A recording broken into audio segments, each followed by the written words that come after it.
Hi, my dear students. Civilizations we know very well. Usually, civilizations are emerges besides rivers we know.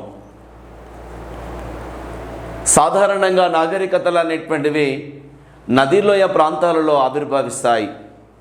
దాని గల ప్రధానమైన కారణం ఏంటిదంటే నదుల వల్ల వచ్చేటువంటి వాటర్ కావచ్చు, ఆ ఒండ్రు మట్టి కావచ్చు, కొత్త కొత్త మైదాన ప్రాంతాలు అనేటువంటి ఆవిర్భవిస్తాయి. My dear students, our first Indian ancient civilization name goes to Indus valley civilization. This is the geographical boundaries of our Indus Valley civilization, my dear students. ఇక్కడ ఉన్నటువంటి సింధు నాగరికతకు సంబంధించినటువంటి అద్భుతమైనటువంటి విషయాలను మనం ఈరోజు ప్రస్తావన చేద్దాం మిత్రమా. జనరల్లీ సివిలైజేషన్స్ నదీలోయ ప్రాంతాలలో ఆవిర్భవిస్తుంటాయి. మరి ప్రపంచంలో మొట్టమొదటి సివిలైజేషన్ ఏంటి? ఆ సివిలైజేషన్ యొక్క ప్రత్యేకతలు ఏంటివి? ఆ సివిలైజేషన్ కనుగొన్నటువంటి వాళ్ళు ఎవరు? మన భారతదేశంలో, మన సౌత్ ఏషియా కాంటినెంట్లో సివిలైజేషన్ ఏంటిది? ఇవన్నీ విషయాలను కూడా మనం ఈ యొక్క క్లాస్లో కంటెంట్లో మనం డిస్కషన్ చేద్దాం. My dear students, Indus valley civilization major phase BC 2600 to 1900 BC బెటా. ఇండస్ వ్యాలీ సివిలైజేషన్లో మనం చూస్తున్నాము. మీకు తెలిసినటువంటి ప్రాంతాలు చాలా ఉంటాయి చిన్న. ఇందులో కనుక మనం గమనించినట్లయితే some of the important places of our Indus valley civilisation name goes to Mohenjodaro. మనం బాగా పరిశీలిస్తుంటాం. మొహెంజోదారో అనేటువంటి ప్రాంతం, కోర్టు డిజియన్, చన్హుదారు అనేటువంటి ప్రాంతం అన్న సంగతిని చెప్పేసేయండి. చన్హుదారు అనేటువంటి ప్రాంతం, గనేరివాలియా అనేటువంటి ప్రాంతం అని చెప్పేసేయండి సార్. చాలా ఇంపార్టెంట్ ప్లేసెస్ అనేటువంటివి ఇవన్నీ కూడా మనకి ఇక్కడ. దొలవీర్ అనేటువంటి ప్రాంతం, ఇది గుజరాత్ ప్రాంతానికి సంబంధించినటువంటి ప్రాంతం. Recently 2021 on July 27th Dholavira identified as the world heritage monument as a 48th అని చెప్పేసేయండి. 40వ ప్రపంచ వారసత్వ సంపదగా గుర్తించబడేటువంటి ప్రాంతం ఏంటి సార్ అంటే దొలవీర్ అనేటువంటి ప్రాంతాన్ని మీరు 100% గుర్తించండి చిన్న.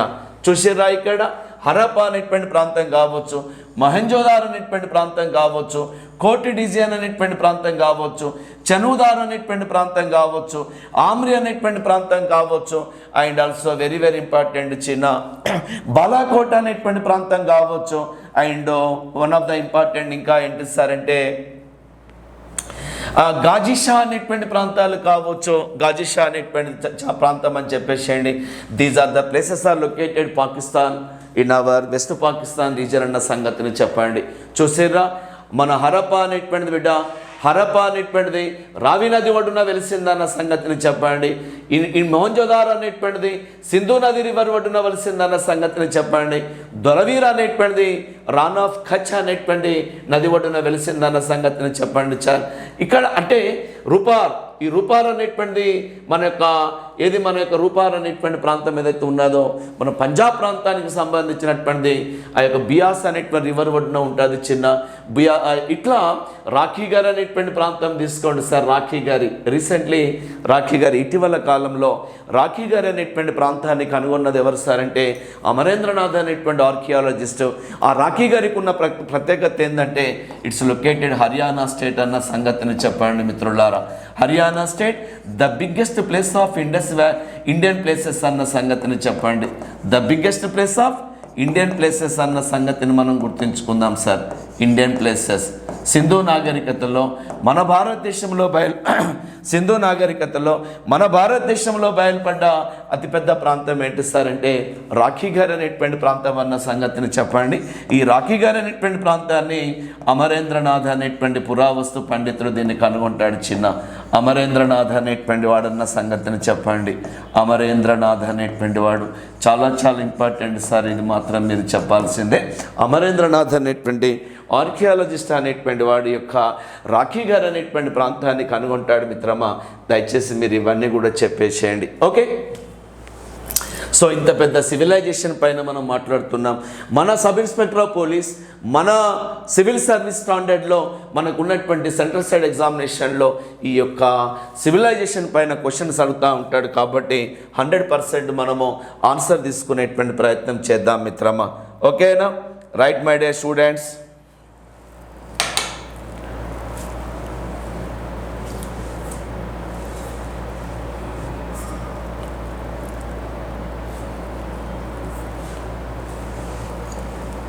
Right.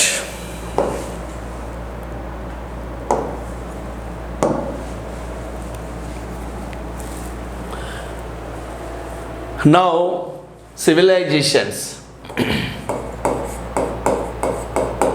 Okay. Civilizations means నాగరికతలు అనేటువంటిది. మరి ఏ సివిలైజేషన్ సార్ అంటే ఇండస్ వ్యాలీ సివిలైజేషన్ అన్న సంగతిని చూద్దాం సార్. ఇండస్ వ్యాలీ సివిలైజేషన్ అనగా సింధు నాగరికత అనేటువంటిది పేరుతోటి మీరు 100% చెప్పాలి చిన్న. సింధు నాగరికత అనేటువంటిది, ఈ సింధు నాగరికతకు సంబంధించి పీరియడ్ ఎప్పుడు సార్ అంటే BC 2300 to 1750 according to carbon dating system అన్న సంగతిని చెప్పండి. ఏ మెథడ్ ద్వారా సింధు కాలాన్ని నిర్ణయిస్తారు సార్ అంటే C14 మెథడ్ అన్న సంగతిని 100% చెప్పండి మిత్రులారా. C14 మెథడ్ అనేటువంటిది అనగా అర్థం ఏంటి సార్ అంటే కార్బన్ డేటింగ్ సిస్టమ్ అనేటువంటిది అని చెప్తా ఉంటారు. కార్బన్ డేటింగ్, ఈ కార్బన్ డేటింగ్ పద్ధతిలో సింధు నాగరికత అనేటువంటి దాన్ని కనుగొంటారు చిన్న. దీనికే ఆ యొక్క శిలాజాల ఆధారంగా ఈ యొక్క సింధు నాగరికత కాలాన్ని నిర్ణయించేటువంటి పద్ధతి అని చెప్పండి. Indus valley civilisation our first civilisation world sir. First civilisation ప్రపంచంలో మొట్టమొదటి నాగరికత ఏంటి సార్ అంటే మెసపటోమియా అనేటువంటి పేరుతో చెప్పాల. మెసపటోమియా అనేటువంటి దాన్ని చెప్పండి. మెసపటోమియా వరల్డ్లో ప్రపంచంలో మొట్టమొదటి నాగరికత ఏంటి సార్ అంటే మెసపటోమియా నాగరికత అనేటువంటి పేరుతో పిలుస్తూ ఉంటారు చిన్న. ఈ మెసపటోమియాకే గల మరొక పేరు ఏం పేరు సార్ అంటే సుమేరియా నాగరికత అనేటువంటి పేరుతో చెప్తూ ఉంటారు. Sumeria civilisation. Present it's called as Iraq civilisation అన్న సంగతిని చెప్పండి సార్. Iraq civilisation.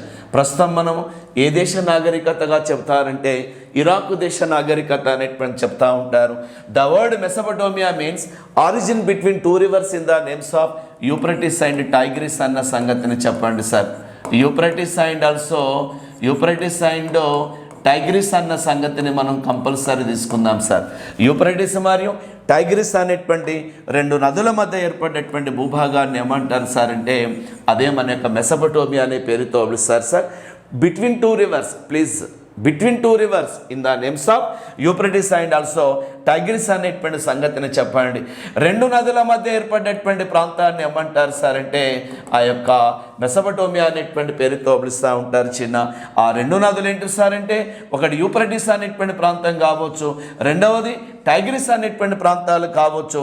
ఈ 2 నదుల మధ్య ఆవిర్భవించినటువంటి ఒక వినూత్నమైనటువంటి ప్రాంతం ఏంటి సార్ అంటే మన యొక్క మెసపటోమియా అనేటువంటి పేరుతో పిలుస్తూ ఉంటారు sir. Present it's called as Iraq civilisation. వీళ్ళు ఉపయోగించిన లిపిని ఏమంటారు సార్ అంటే క్యూనిఫోరం అనేటువంటి పేరుతో పిలుస్తారన్న సంగతిని చెప్పండి సార్. పంగలకర్ర లిపి అంటారు సార్. వీళ్ళు పచ్చి ఇటుకలతోటి నాగరికతను నిర్మించుకున్నారు మన యొక్క సుమేరియన్లు అనేటువంటి వాళ్ళన్న సంగతిని చెప్పండి. పచ్చి ఇటుకలతో అనేటువంటి దాన్ని చెప్పండి సార్.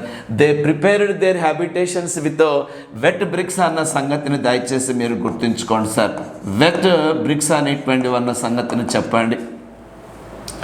పచ్చేటికలతోటి నాగరికతను కన్స్ట్రక్ట్ చేసుకున్నటువంటి వాళ్ళు ఎవరు సార్ అంటే మెసపటోమియన్లు అనేటువంటి వాళ్ళన్న సంగతిని చెప్పండి sir. It's the first civilisation world and also జనరల్గా దీనికి కాంటెంపరీగా ఉన్నటువంటి అనేటువంటి విషయాన్ని కూడా మనం చెప్పుకోవచ్చు మిత్రమా. అదేవిధంగా ఇక్కడ సెకండ్ సివిలైజేషన్ ఏంటి సార్ అంటే ఈజిప్ట్ సివిలైజేషన్ అన్న సంగతిని చెప్పండి సార్. ఈజిప్ట్ సివిలైజేషన్ ప్రపంచంలో 2వ నాగరికత ఏంటి సార్ అంటే Egypt civilization. The gift of Egypt civilization అని దేన్ని అంటారంటే the gift of Egypt civilization, ఈజీవై, very very important sir. Egypt civilization అనేటువంటిది అని చెప్పండి sir. The gift of Egypt civilization ఏంటి సార్ అంటే నైలో రివర్ అనేటువంటి పేరుతో చెప్తారు చిన్న. ప్రపంచంలో అతి పొడవైన నది ఏంటంటే నైలు నది. ఆ నైలు నది ఒడ్డున వెలిసినటువంటిదే ఈజిప్ట్ దేశం. It was the second civilisation in world and the first civilisation Africa continent. Name goes to ఏంటి సార్ అంటే అదే మన యొక్క ఈజిప్ట్ సివిలైజేషన్ అనేది అని చెప్పండి. ఈ ఈజిప్ట్ వాళ్ళు రాసే పద్ధతిని ఏమంటారంటే హీరోగ్లిఫిక్స్ అనేటువంటి పేరుతో పిలుస్తారన్న సంగతిని చెప్పండి. అందమైన రాత రాస్తారు వాళ్ళు, హీరోగ్లిఫిక్స్ అనేటువంటిది. ఈజిప్ట్ దేశ సమాధులను ఏమంటారంటే పిరమిడ్స్ అనేటువంటి పేరుతో పిలుస్తారు మిత్రమా, గుర్తుంచుకోండి. పిరమిడ్స్ అనేటువంటి ప్రపంచంలో అతిపెద్ద పిరమిడ్ ఏంటంటే గీజా పిరమిడ్ అన్న సంగతిని చెప్పండి. గీజా పిరమిడ్ అనేటువంటిది అని చెప్పండి. Giza pyramid. ఈ గీజా పిరమిడ్ ఎవరికి సంబంధించిందంటే తుతన్ఖామెన్ అనేటువంటి ఫారోకు సంబంధించింది మిత్రులారా, గుర్తుంచుకోండి. ప్రపంచంలో మరి ఇక్కడ పిరమిడ్లు అనేటువంటివి ఈజిప్ట్ దేశానికి చెందినటువంటివి. ఆ ఈజిప్ట్ దేశ రాజులను ఏమంటారంటే ఫారోలు అనేటువంటి పేరుతో పిలుస్తారన్న సంగతిని చెప్పండి. First civilization Mesopotamia, second civilization Egypt civilization and China civilization origin beside Hwang Ho river and Crete civilization present called as Greek civilization. The first south Asian continent civilization my dear students. దక్షిణాసియా ఖండంలో తొలి నాగరికత ఏంటి sir అంటే first south Asian continent. South Asian continent. First south Asian continent civilization ఏంటి sir అంటే first south Asian continent civilization ఏంటి sir అంటే సివిలైజేషన్ మాత్రం ఏంటి సార్ ఒకవేళ అడిగితే మాత్రం మనం ఇండస్ వ్యాలీ సివిలైజేషన్ అనేది అని చెప్పండి సార్. దక్షిణాసియా ఖండంలో మొట్టమొదటి నాగరికత ఏంటంటే మన యొక్క సింధు నాగరికత అనేటువంటి పేరుతో పిలుస్తుంటారు sir. It was the first south Asian continent civilization అంటారు దీన్ని. దక్షిణాసియా ఖండంలో మొదటి నాగరికతగా సింధు నాగరికతను ప్రస్తావిస్తుంటారు. మరి ఇక్కడ అర్థం ఏంటి సార్ అంటే ద వర్డ్ ఇండస్ ఇండస్. అసలు సింధు అంటే ఏందని అడిగండి చిన్న ఒకసారి. ఇండస్ అంటే రిజర్వాయర్ అన్న సంగతిని చెప్పండి సార్. రిజర్వాయర్. సింధు అంటే అర్థం ఏంటి సార్ అంటే రిజర్వాయర్ అనేటువంటి పేరుతో రిజర్వాయర్ అనేటువంటిది అని చెప్పండి సార్. రిజర్వాయర్. ఇండస్ అంటే అర్థం ఏంటి సార్ అంటే రిజర్వాయర్ అనేటువంటి పేరుతో మాత్రం మీరు 100% చెప్పాలా సార్ ఇక్కడ. మరి ఈ సింధుకు it was origin in the place of Tibet country అన్న సంగతిని గుర్తుంచుకోండి సార్. టిబెట్ దేశంలోని కైలాసగిరులలో పుడుతుందన్న సంగతిని చెప్పండి. కైలాస హిల్స్ అనేటువంటి దగ్గర మానస సరోవరం అనేటువంటి విషయాన్ని ఖచ్చితంగా చెప్పండి సార్. మానస సరోవరం అన్న సంగతిని చెప్పండి సార్. టిబెట్ దేశంలోని కైలాసగిరులకు మానస సరోవరం అనేటువంటి ప్రాంతంలో ఈ యొక్క ఏది సార్ అంటే మన యొక్క సింధు నది అనేటువంటి ప్రవేశించింది, ఆవిర్భవించింది అన్న సంగతిని చెప్పండి. ఈ యొక్క సింధు నదికి సబ్ రివర్స్ ఏంటివని అడుగుతా ఉన్నాడు చిన్న. సబ్ రివర్స్ సింధు నది యొక్క ఉపనదులు ఏంటివని అడిగితే మాత్రం మీరు 100% చెప్పండి అబ్బా. రావి రివర్ అన్న సంగతిని గుర్తుంచుకోండి. రావి రివర్. సట్లెజ్ రివర్ అన్న సంగతి. Sutlej river, Ravi river, Sutlej river and Jhelum river అనేటువంటి పేరుతో చెప్పండి అబ్బా. జీలం రివర్. బియాస్ రివర్ అనేటువంటి పేరుతో చెప్పండి. Beas river, Ravi river, Sutlej river, Jhelum river, Beas river, Chenab అనేటువంటి పేరుతో చెప్పండి అబ్బా. Chenab river. These are the 5 rivers are recognized as the sub rivers to Indus rivers అని చెప్పండి. సింధు నది యొక్క ఉపనదులు ఏంటివంటే మాత్రం ఖచ్చితంగా మీరు అవి చెప్పాల్సిందే బిడ్డ. ఓకేనా. దక్షిణాసియా ఖండంలో మొట్టమొదటి నాగరికత widest civilisation in our world name goes to Indus valley civilisation అని చెప్పేసేయండి. ఇక్కడ ఇండస్ అంటే జలాశయం అనేటువంటి పేరు మాత్రం మీరు 100% చెప్పాలి చిన్న. జలాశయం అనేటువంటి పేరుతో పిలుస్తుంటారు. ఓకేనా. మరి ఇంత గొప్ప నాగరికతకు సంబంధించి మరి ఎవరు సార్ ఇక్కడ కనుగొన్నటువంటి వాళ్ళు ఎవరు, దీనికి ఉన్నటువంటి ప్రత్యేకతలు ఏంటిది అనేటువంటి దానితో కూడా మనం మాట్లాడుకుందాం చిన్న. ఎక్స్కావేషన్స్ సింధు నాగరికత పైన తవ్వకాలు అనేటువంటి జరుగుతూ ఉన్నప్పుడు ఎవరెవరు తవ్వకాలు చేశారు, దీనికి ఉన్న ప్రత్యేకతలు ఏంటివి, ఆ ప్రాంతాలు ఏంటివి, ఇక్కడ ఉన్నటువంటి విశేషాలు ఏంటివో కూడా మనం తీసుకుందాం sir. Excavations on Indus valley civilization. Excavations అని చెప్పండి sir. Excavations and Indus civilization, Indus valley civilization. ఓకేనా? సింధు నాగరికత పైన తవ్వకాలు చేపట్టినటువంటి వాళ్ళు ఎవరు, ఎట్లట్లా చేసిరా తవ్వకాలు అనేటువంటి దాంతో ఒక్కసారి మనం ఇక్కడ డిస్కషన్ మొదలుపెట్టే ప్రయత్నం చేద్దాం సార్. 1826లో మొట్టమొదటిసారిగా సర్ చార్లెస్ మాసన్ అనేటువంటి వాడు ఈ ప్రాంతం పైన త్రవ్వకాలు చేసిండు sir. Sir Charles Masson, my dear students, sir Charles Masson 1826వ సంవత్సరంలో సర్ చార్లెస్ మాసన్ అనేటువంటి పురావస్తు పండితుడు అనేటువంటి వాడు ఏం చేసిండంటే హరప్పా మౌండ్స్ అనేటువంటి వాటిని కనుగొంటాడు బిడ్డ. హరప్పా మౌండ్ అనేటువంటి దిబ్బను కనుగొన్నాడు అన్న సంగతిని చెప్పండి. సింధు నాగరికతకు సంబంధించిన దిబ్బను కనుగొన్నటువంటి వ్యక్తి ఎవరు సార్ అంటే సర్ చార్లెస్ మాసన్ అనేటువంటి వాడు అన్న సంగతిని చెప్పండి సార్. ఇది మొదటిసారిగా సింధు నాగరికత కనుగొన్నటువంటి దిబ్బ అన్న సంగతిని చెప్పండి. ఆయన పేరేం పేరంటే సర్ చార్లెస్ మాసన్ అనేటువంటి వాడు అన్న సంగతిని చెప్పేసేయండి. సర్ చార్లెస్ మాసన్ అనేటువంటి వాడు 100% చెప్పండి సార్. అదేవిధంగా 1856వ సంవత్సరంలో another one more important my dear students, on 1856 James and Burtons అనేటువంటి వాళ్ళు అన్న సంగతిని చెప్పండి. జేమ్స్ అండ్ బర్టన్స్ అనేటువంటి వాళ్ళు వీళ్ళిద్దరు కలిసి ఏం చేసారు సార్ అంటే they constructed railway track from Karachi to Lahore. Railway track. James and Burtons అనేటువంటి పురావస్తు పండితులు ఇద్దరు కలిసి కరాచీ నుంచి లాహోర్ వరకు రైల్వే ట్రాక్ నిర్మాణం చేస్తూ ఉన్నారు సార్ పాకిస్తాన్లో. ఈ సందర్భంగా సమ్ ఆఫ్ ద ఫాజిల్స్ అనేటువంటి వాటిని కనుగొన్నారు సార్. అప్పుడు హరప్పాకు సంబంధించినటువంటి అవశేషాలు కనుగొన్నారన్న సంగతిని చెప్పండి. అవశేషాలు. ఓకేనా? సింధు నాగరికతకు సంబంధించిన అవశేషాలు ఎప్పుడు సార్ ఎవరు సార్ కనుగొన్నదంటే జేమ్స్ అండ్ బర్టన్స్ అనేటువంటి వాడు.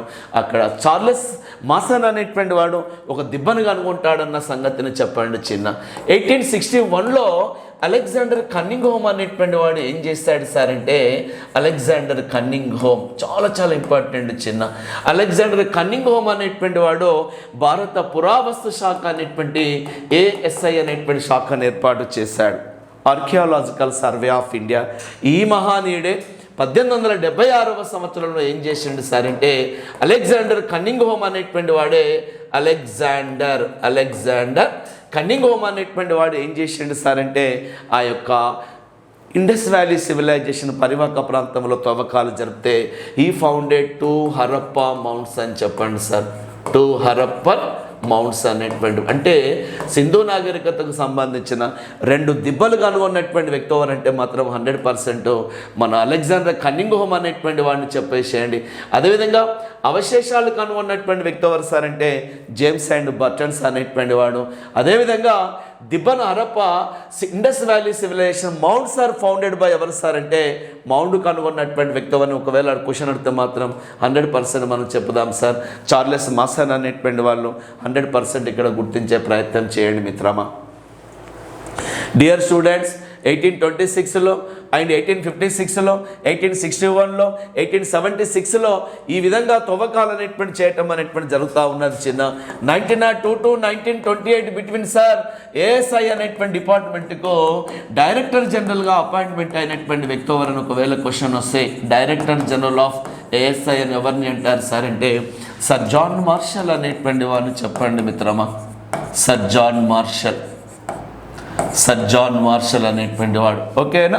1902 to 1928 బిట్వీన్ పురావస్తు శాఖ డైరెక్టర్ జనరల్గా వర్క్ చేసినటువంటి వ్యక్తి ఎవరంటే సర్ జాన్ మార్షల్ అనేటువంటి వాడు.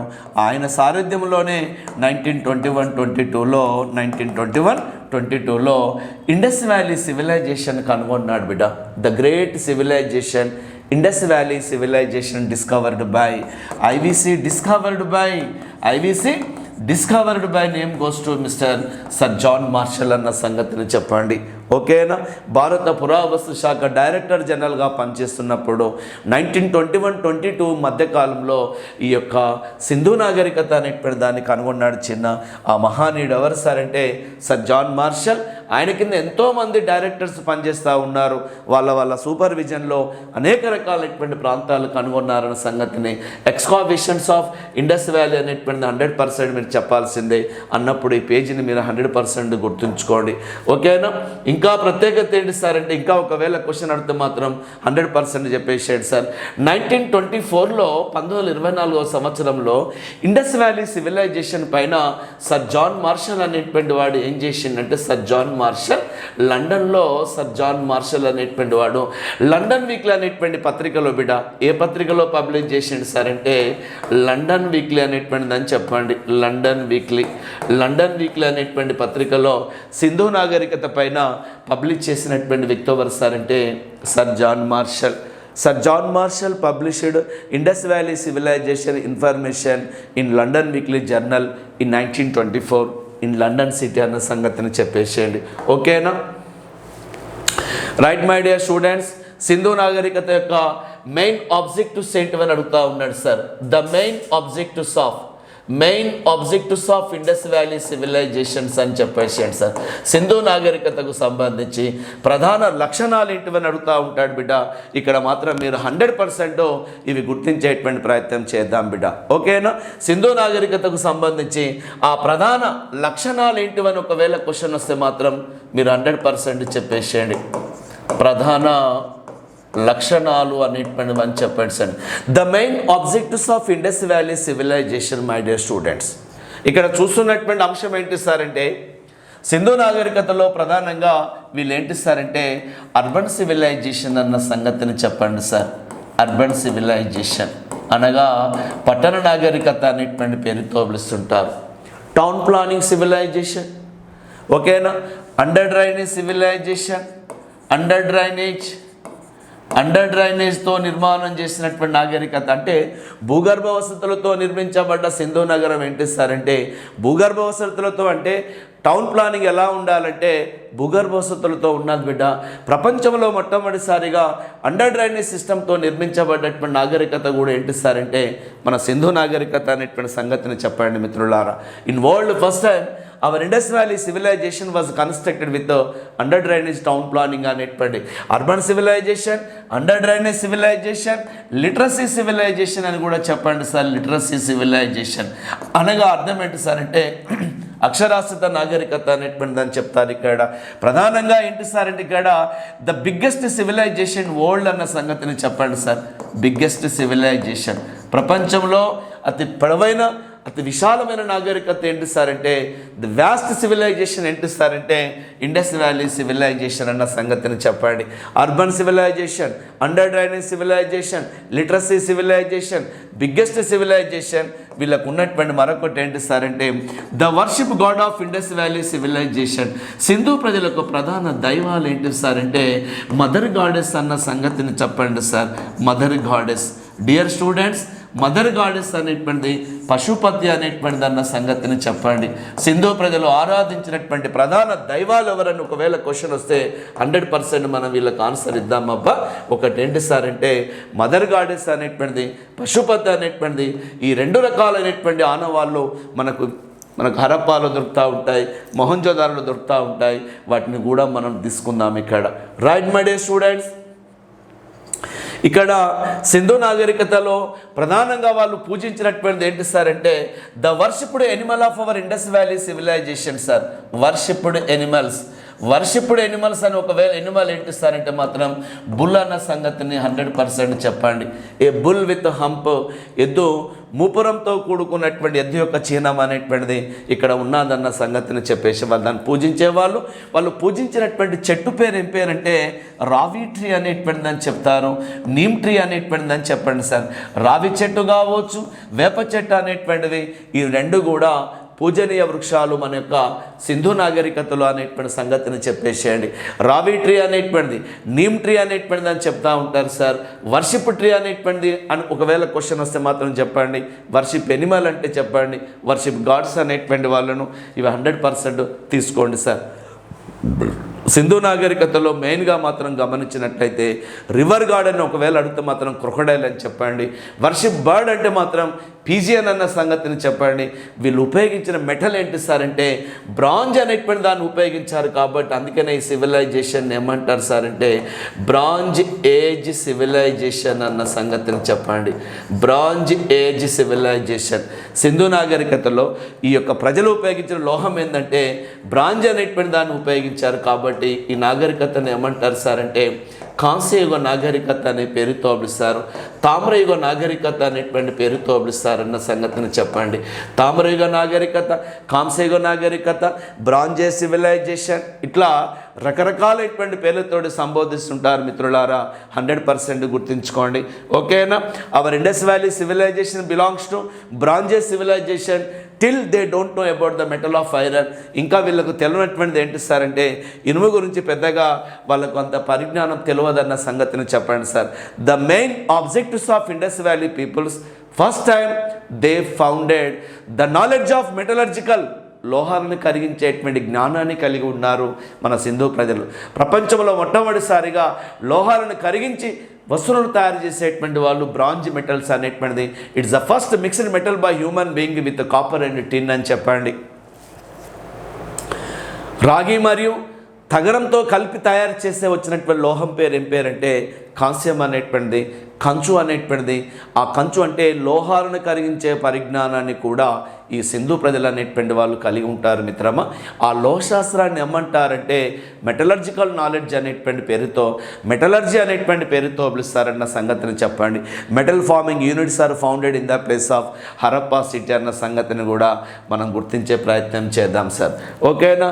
According to Father Heras, my dear students, according to Father Heras, Father Heras అనేటువంటి పండితుని ప్రకారం ఏంటి సార్ అంటే according to Father Heras, Father Heras అనేటువంటి వాడు sir. According to Father Heras, okay, Father Heras అనేటువంటి వాడు అన్న సంగతిని చెప్పండి.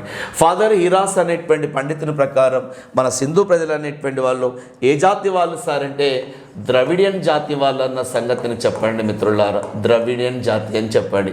ఏ జాతి వాళ్ళు సార్ అంటే వాళ్ళు ద్రావిడ జాతీయులు అన్న సంగతిని 100% మనం గుర్తుంచుకుందాం సార్. సింధు ప్రజలు అనేటువంటి వాళ్ళు ఏ జాతి వాళ్ళు సార్ అంటే ద్రావిడ జాతి వాళ్ళు అన్న సంగతిని చెప్పండి sir. Indus valley peoples are belongs to Dravidian races. This information stated by mister Father Heras అనేటువంటి వాళ్ళు అన్న సంగతిని చెప్పేసేయండి. సింధు నాగరికతకు సంబంధించినటువంటి ఇంకా మనం ఇక్కడ ఒక విషయాన్ని గమనించాలి బిడ్డ. ఏంటంటే అది our Indus valley civilization has been divide to 4 stages my dear students. Indus valley సివిలైజేషన్ను ఎన్ని తరగతులుగా డివైడ్ చేశారంటే 4 స్టేజెస్ అనేటువంటి దాన్ని డివైడ్ చేశారు sir. Indus civilization divided into, Indus civilization has been divided into very very important చిన్న, Indus civilization has been divide to 4 stages అన్న సంగతిని చెప్పేసేయండి. 4 స్టేజెస్. సింధు నాగరికతను ప్రధానంగా ఎన్ని దశలుగా వర్గీకరించారు సార్ అంటే 4 దశలుగా వర్గీకరించారన్న సంగతిని చెప్పండి సార్. ఈ 4 దశలుగా వర్గీకరించినటువంటి వ్యక్తి ఎవరు సార్ అంటే హెచ్డి సంకాలియా అనేటువంటి వాడు, హెచ్డి సంకాలియా అనేటువంటి వాడు అండ్ అల్లాచిన్ అనేటువంటి స్కాలర్స్ అన్న సంగతిని చెప్పండి. Allchin. Indus valley civilization has been divide to 4 stages by 2 scholars. One is the Allchin and also H D Sankalia. హస్మస్ ధీరా జిల్లాల సంకాలియాస్ అనేటువంటి వాళ్ళు 4 దశలుగా వర్ణిస్తారబ్బా. ఫస్ట్ స్టేజ్ని ఏమంటారు సార్ అంటే ప్రీ హరప్పా సివిలైజేషన్ అన్న సంగతిని చెప్పండి సార్. ప్రీ హరప్పా సివిలైజేషన్ మొదటి దశను ఏమంటారు సార్ అంటే ప్రీ హరప్పా సివిలైజేషన్. ఇది ఎప్పుడు సార్ అంటే బీసీ 2800కు ముందన్న సంగతిని చెప్పండి. ఇక రెండవది ఏంటి సార్ అంటే మిడిల్ హరప్పా సివిలైజేషన్ అన్న సంగతిని చెప్పండి మిత్రులారా. Middle Harappa very very important sir. మధ్య హరప్పా నాగరికత అనేటువంటి పేరుతో పిలుస్తూ ఉంటారు మిత్రులారా. ఈ మధ్య హరప్పా నాగరికత 2800 నుంచి మొదలు పెడితే 2500కు ముందుందన్న సంగతిని 100% చెప్పండి మిత్రులారా. మై డియర్ స్టూడెంట్స్, ఇక మూడవ సివిలైజేషన్ సివిలైజేషన్ ఏంటి సార్ అంటే ఇక్కడ ప్రధానంగా డెవలప్డ్ హరప్పా సివిలైజేషన్ అన్న సంగతిని చెప్పండి సార్. డెవలప్డ్ హరప్పా సివిలైజేషన్ అన్న సంగతిని చెప్పండి. ఆ డెవలప్డ్ హరప్పా సివిలైజేషన్ ఎప్పుడు సార్ అంటే BC, very very important sir. 2500 నుంచి మొదలు పెడితే 1750 సంవత్సరాల మధ్య డెవలప్డ్ హరప్పా సివిలైజేషన్ అన్న సంగతిని చెప్పండి. ఇక 4th one sir later Harappa civilisation అన్న సంగతిని చెప్పండి. హరప్పా అనంతర లాటర్ హరప్పా సివిలైజేషన్. ఈ లాటర్ హరప్పా సివిలైజేషన్ అనగానే బీసీ 1750 to 500 బీసీ అన్న సంగతిని ఇది అబ్సల్యూట్లీ మనం గుర్తించే ప్రయత్నం చేయాలి మిత్రులారా. ఓకేనా? ప్రీ హరప్పా అనేటువంటిది దీన్ని తెలుగులో ఏమంటారు సార్ అంటే పూర్వ హరప్పా నాగరికత అనేటువంటి పేరుతో పిలుస్తుంటారు. చిన్న పూర్వ హరప్పా నాగరికత అనేటువంటిది అని చెప్పేసేయండి. మరి ఇక్కడ దీనికి రెండవది ఏంటి సార్ అంటే మధ్య హరప్పా నాగరికత అనేటువంటిది అని చెప్తా ఉంటారు. మధ్య హరప్పా నాగరికత అనేటువంటిది అని చెప్పేసేయండి సార్. ఇక డెవలప్డ్ అంటే పరిణతి చెందిన నాగరికత, పరిణతి చెందిన అంటే బాగా అభివృద్ధి చెందినటువంటి దశను ఏమంటారంటే డెవలప్డ్ హరప్పా సివిలైజేషన్